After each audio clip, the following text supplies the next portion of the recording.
Pe drumul slăbirii se rătăcesc multe persoane. Poate ți s-a întâmplat și ție să vrei să scazi în greutate, dar să te împiedici de obstacole aparent invizibile. Pare că faci totul ca la carte, urmezi dieta cu conștiinciozitate, dar nu slăbești și pace. Este vorba de obiceiuri care la prima vedere nu au un impact asupra obiectivului de a slăbi, dar care în realitate contribuie la o balanță calorică în defavoarea pierderii în greutate. Sunt dr. Șerban Damian, nutriționist la Centrul Superfit, iar tu te afli pe canalul meu, locul unde vorbim pe un ton relaxat despre nutriție și un stil de viață sănătos. Înainte de a începe, nu uita să te abonezi. Așadar, care sunt obstacolele ce stau în calea slăbirii? Nu te odihnești suficient. Oare slăbești dacă dormi mai mult? Nu, dar ca să slăbești e important să dormi bine. Lipsa somnului de calitate, în special pe durate lungi de timp, produce un dezechilibru al hormonilor care reglează foamea, grelina și sațietatea, leptina. Acest lucru determină creierul să poftească alimente mai dense caloric, bogate în grăsimi și carbohidrați, ca gogoși, chipsuri, biscuiți cu ciocolată. Dacă nu dormi, te poți simți mai înfometat decât ești în realitate. Așadar, nu neglija somnul și creează-ți o rutină înainte de culcare pentru a te pregăti să dormi mai bine. Evită cofeina seara și încearcă să ai un program regulat de somn pe cât posibil. Iei gustări sănătoase, dar foarte calorice. Nucile și semințele au un aport de grăsimi sănătoase foarte valoroase pentru organism. În plus, furnizează proteine, vitamine, minerale și fibre, deci e excelent să le incluzi în alimentația ta, mai ales în formă crudă. Totuși, sunt o sursă energetică densă, deci vin cu un număr mare de calorii într-un volum redus. Adică ai impresia că mănânci foarte puțin, deci e ok pentru dietă,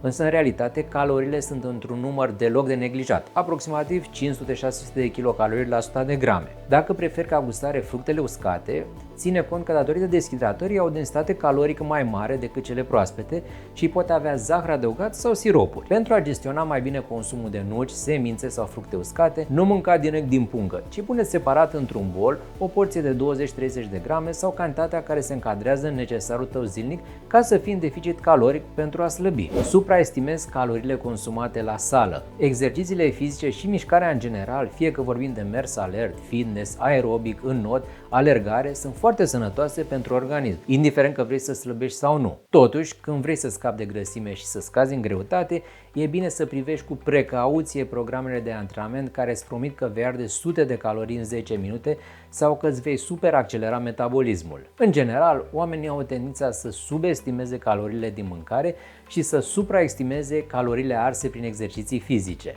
După un antrenament intens, parcă vrei să recompensezi efortul și de obicei apelezi la ceva bun de ronțăit, care se poate dovedi chiar mai calorii decât energia consumată anterior prin mișcare. Îți mai spun un secret, caloriile estimate de ceasul smart sau de aplicația de fitness nu sunt foarte precise, ci oferă un număr orientativ. Două persoane care fac aceleași exerciții fizice timp de o oră pot arde un număr diferit de calorii în funcție de vârstă, sex, greutate. Mișcarea este sănătoasă și poate contribui la slăbit, dar nu te baza exclusiv pe ea ca să scazi în greutate, ci fă schimbări și în alimentație pentru a fi într-un deficit caloric real. Obișnuiești să bei sucuri în loc de apă. Băuturile răcoritoare sau sucurile de fructe sunt o alegere automată pentru multe persoane când apare setea. Totuși, aceste calorii lichide se adună foarte ușor la aportul zilnic și îți pot da peste cap progresul în materie de slăbit. O meta-analiză care a cercetat 88 de studii a găsit o asociere clară între consumul de băuturi răcoritoare și aportul crescut de energie și greutate. De asemenea, cei care beau sucuri tind să consume mai puține fructe și fibre alimentare și să prefere alimentele mai sărace în nutrienți. Sucurile din fructe sunt o alegere mai bună, dar au dezavantajul lipsei de fibre, responsabile de un grad mai mare de sațietate și încetinirea creșterii glicemiei. Varianta optimă ar fi să bei apă când ți-e sete și să mănânci un fruct ca gustare. E mai bine atunci să bei sucuri cu zero zahăr pe bază de îndulcitori hipocalorici din punct de vedere al bugetului de calorii?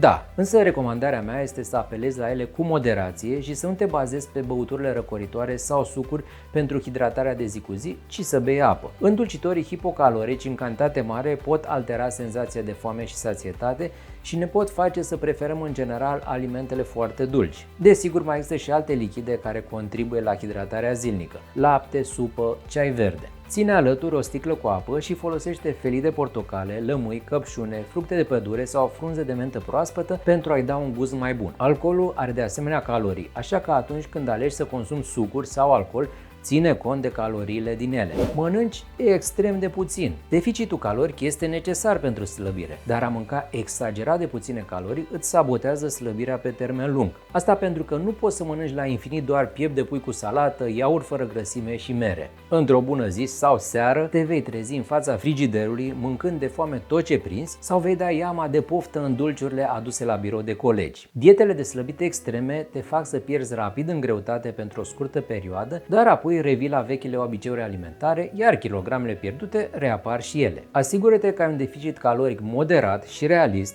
care să-ți permită să slăbești fără să te înfometezi și să poți menține obiceiurile alimentare mai mult de 3 zile sau o săptămână. Dacă nu știi cât trebuie să mănânci pentru a slăbi sănătos, un nutriționist te poate ajuta cu un plan alimentar personalizat. Treci dintr-o dietă în alta. Că tot am adus vorba de diete extreme. Regimurile de slăbit care circulă libere pe internet sunt adesea foarte restrictive, nu se bazează pe principii științifice și nu țin cont de preferințele alimentare, stilul de viață sau eventuale afecțiuni ale oamenilor care le urmează. Unele sunt pur și simplu create la întâmplare, pornind de la un aliment, de exemplu dieta cu ouă, dieta cu pepene, dieta cu varză sau promovând anumite reguli stricte, dieta Rina, dieta keto, dieta Atkins. Recomandarea mea este să nu urmezi la întâmplare tot felul de diete creative, deoarece au un efect yo-yo. Te fac să scazi în greutate, apoi să te îngrași și tot așa. Alege mai bine o variantă sigură și eficientă pe termen lung, deprinderea unor obiceiuri alimentare sănătoase care să-ți ușureze slăbirea și menținerea. Sper că aceste informații ți-au fost de folos. Dacă ai nevoie de ajutor, te aștept la centrul Superfit sau online ca să sar mai ușor peste obstacolele care apar în procesul de slăbire.